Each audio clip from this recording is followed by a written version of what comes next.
Мы много лет работаем для вас только за счет пожертвований. Сегодня Алифу нужна твоя поддержка. Прими участие, внеси свой вклад. Ссылка на донейт в описании.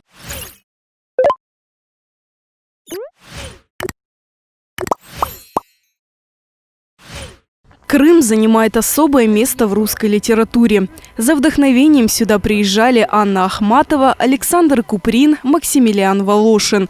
Но первым поэтом, воспевшим красоты и легенды чудесного полуострова по праву, считается Александр Сергеевич Пушкин. Счастливый край, где блещут воды, лаская пышные брега, и светлой роскошью природы озарены холмы, луга. Таким юный Пушкин увидел Крым летом 1820 года после посещения Кавказа. Горы, море, узкие улочки южнобережных городов пленили поэта неповторимым очарованием. А Бахчисарай с ханским дворцом, наполненным дыханием истории, остался в памяти навсегда. Здесь Пушкин поклонился фонтану слез, положив к нему 2 розы. Легенда о любви хана к прекрасной невольнице потрясла воображение поэта. И легенду, которую услышал Александр Сергеевич Пушкин, совершая путешествие по Крыму в 1820 году, она не могла обойти его внимания. Он написал поэму «Бахчисарайский фонтан». В 1824 году этому фонтану посвятил отдельное стихотворение, которое так и называется «Фонтану Бахчисарайского дворца». В путешествии по Кавказу и Крыму Пушкин прикоснулся к исламу. О том, что в маленьком гроте близ Гурзуфа поэт читал Коран, он написал в стихотворении «Талисман». В пещере тайной в день гоненья читал я сладостный Коран. Через 4 года Александр Сергеевич напишет своему брату Льву из Михайловского: «Я тружусь во славу Корана». Как поэта, мы думаем, на Пушкина не могло не произвести огромного впечатления весь возвышенный слог Корана. То есть, познакомившись с мусульманским населением и Крыма, и Кавказа, он обращается к священному писанию, Корану.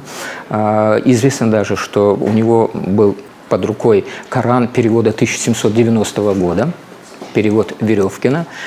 И вот, в частности, последние суры, они наполнены таким драматизмом, они очень яркие, очень образные.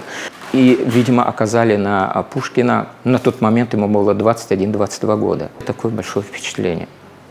Вскоре в свет вышел знаменитый цикл из 9 стихотворений «Подражание Корану», которым зачитывалась вся просвещенная Россия.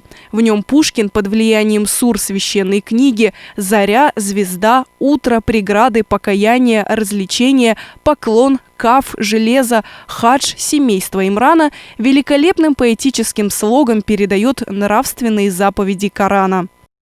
Читая «Подражание Корану», в нескольких, из 9 фрагментов, из 9 частей, буквально в нескольких присутствует мотив «Проповедуй, читай Коран». И удивительные строки, которые говорят о том, что Коран, ислам, образ пророка стал очень близок для Пушкина, особенно образ пророка. С небесной книги список дан, тебе, пророк, не для строптивых. Спокойно возвещай Коран, не понуждая нечестивых. По свидетельствам современников, Пушкин неустанно восхищался пророком Мухаммедом, да благословит его Аллах и приветствует.